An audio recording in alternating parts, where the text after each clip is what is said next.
Rest in pieces, you piece of shit. This Aiwa thing somebody gave me. I just threw it in the can.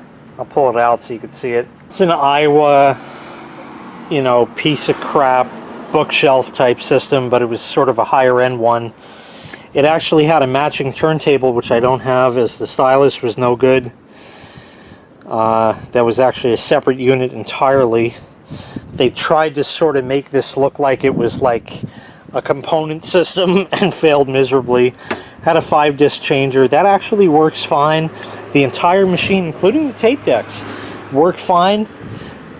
This works, but the damn volume, it has like an optical pickup kind of thing.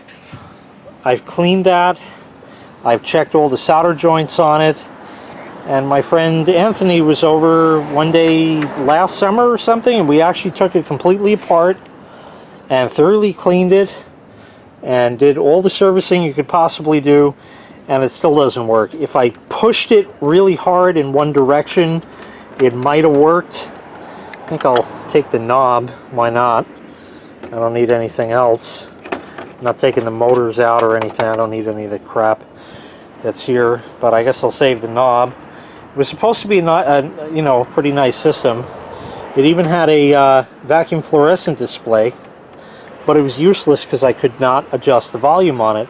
I don't have a remote for it, and I don't know if it had one. I would expect it probably did, but I never got one with it because, you know, it's all digital tuning and the CD player's all digital and all this great shit, but I never had any of it. It looks like it might have had other stuff here. Maybe there was one with a remote that had an IR window. I don't know, but this thing don't work anymore, so I cut the plug off of it, and that's the end. I'm finally throwing the damn thing out because I can't stand it anymore. Enter this Panasonic unit. RX-DS750 it looks like. This has a sensor window. This was the wife's. She got this many years ago. It actually has a 3-disc CD changer, single cassette, full auto stop, cue and review control, GPX, MASH, multi-stage noise shaping. How does that make MASH? I don't understand. Digital sound system. Digital. Anyway, that's the deal.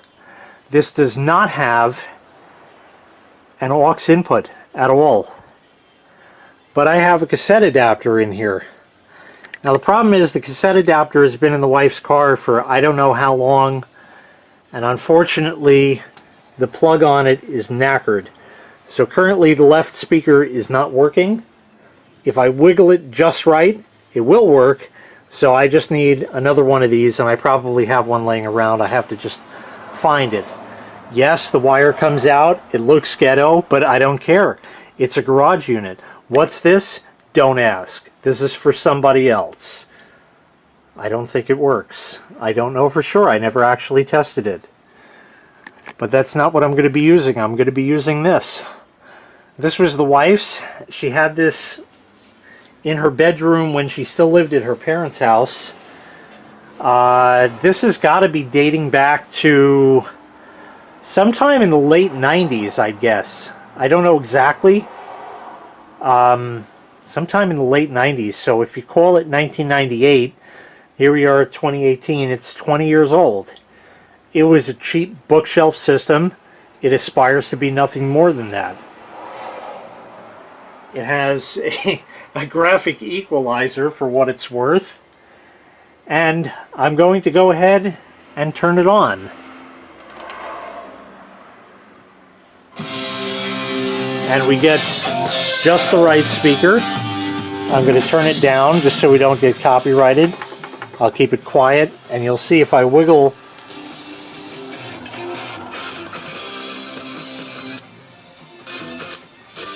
See? So it's just the plug. So I just got to look for my other cassette adapter, and then everything will be fine. And this will be my new garage stereo. And I won't have to futz with the volume. Oh, I actually got it just barely sitting, and it crackled and died.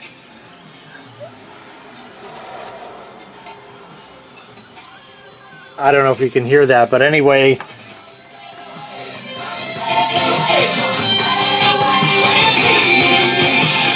Goes nice and loud, so I cannot complain. It's more than plenty enough for a garage stereo, and it just plain works. That's the best part. So once I got another cassette adapter, that'll be all set. I am more than thoroughly pleased.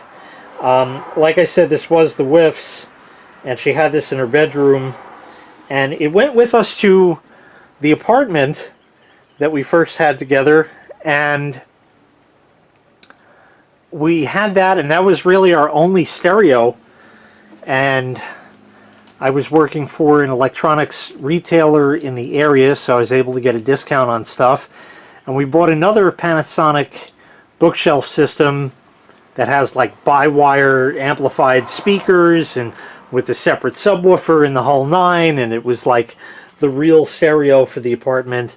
And this was relegated to the bedroom, really just as a radio, CD, and cassette, but never had it hooked up with any kind of speakers. I'm sorry, we had speakers on it obviously, but not to any kind of computer or anything like that, so it was just what it had. And now it has joined the digital age in a very analog fashion. Love it. So the garage stereo is almost officially up and running.